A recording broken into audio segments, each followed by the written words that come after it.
पहाड़ों के दरमियान एक अजीमुशान महल था। उस महल की मालकन एक बूढ़ी औरत दावी थी। उसकी उम्र तकरीबन 75 साल थी। सफेद बाल, हाथ में लकड़ी की छड़ी, लेकिन आंखों में अजीब सी गहराई और वकार था। दावी के शौहर का इंतकाल कई साल पहले हो चुका था। अब उसके साथ उसका बेटा और उसकी बीवी निम्रा रहते थे। निम्रा खूबसूरत भी थी और बातों में बहुत मीठी भी, लेकिन उसके दिल में एक राज था। वो महल की दौलत पर कब्जा करना चाहती थी। एक रात जब महल में सब सो रहे थे, निम्रा चुपके से दावी के कमरे के दरवाजे तक आई। दरवाजा आहिस्ता से खुला। दावी सो रही थी।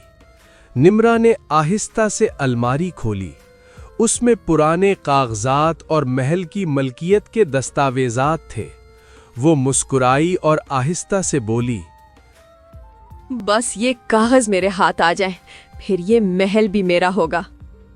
लेकिन जैसे ही वो कागज निकालने लगी, पीछे से आवाज आई, निम्रा, तुम यहाँ क्या कर रही हो? वो चौंक कर मुड़ी। दरवाजे पर दावी खड़ी थी। दावी ने आहिस्ता से निम्रा की तरफ देखा। उसकी आंखों में गुस्सा नहीं था, बस एक गहरी उदासी थी। दावी ने धीमी आवाज में कहा, मैंने तुम्हें बेटी समझकर इस घर में जगह दी और तुम मेरे ही कमरे में चोरी करने आई हो। निम्रा चंद लम्हे खामोश रही, फिर उसने नजरें झुका लीं। महल के बड़े हॉल में अगली सुबह सब जमा थे। दावी के बेटे को सच्चाई का इल्म हुआ तो वो बहुत शर्मिंदा हुआ। दावी आहिस्ता से बोली, मैंने पूरी जिंदगी इस महल को संभाला है, लेकिन मुझे दौलत से ज्यादा रिश्तों की फिक्र है। उसकी आंखों में आंसू आ गए। महल में अजीब सी खामोशी फैल गई। लेकिन निम्रा आसानी से हार मानने वाली नहीं थी। चंद दिन बाद उसमें फिर एक चाल चली। उसने घर के मुलाजमों के दरमियान अफवाह फैलाई कि दावी अब बहुत बूढ़ी हो चुकी है और महल संभाल नहीं सकती। एक दिन हॉल में बहस शुरू हो गई। निम्रा ने तेज आवाज में कहा, ये महल अब नए लोगों के हाथ में होना चाहिए। दावी ने अपनी छड़ी जमीन पर मारी। उसकी आवाज में अब ताकत थी। ये महल मेरे शोहर की अमानत है और मैं जिंदा हूं जब तक इसकी हिफाजत करूंगी। महल में माहौल कशीदा हो गया। इसी दौरान एक दिन एक पुराना वकील महल आया। उसके हाथ में एक फाइल थी। वो बोला, दावी बीबी ने कई साल पहले एक फैसला किया था और आज उसका ऐलान होना है। सब हैरान थे। वकील ने कागज खोला। अगर घर में मोहब्बत और एहतराम कायम रहे तो ये महल खानदान के पास रहेगा, लेकिन अगर लालच और धोखा हो तो महल यतीम खाने को दे दिया जाएगा।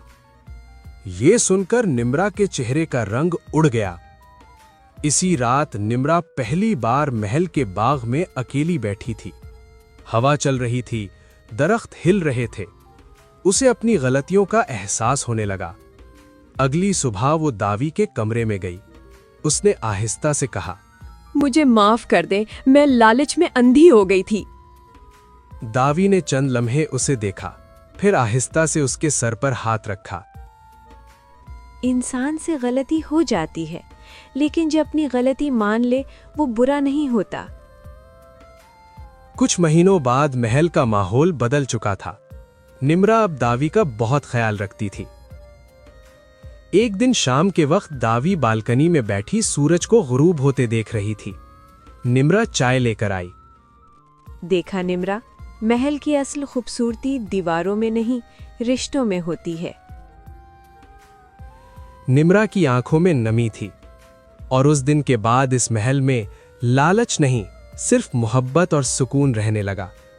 कहानी का सबक, लालच रिश्तों को तोड़ देता है, लेकिन सच्चाई और माफी दिलों को दोबारा जोड़ सकती है।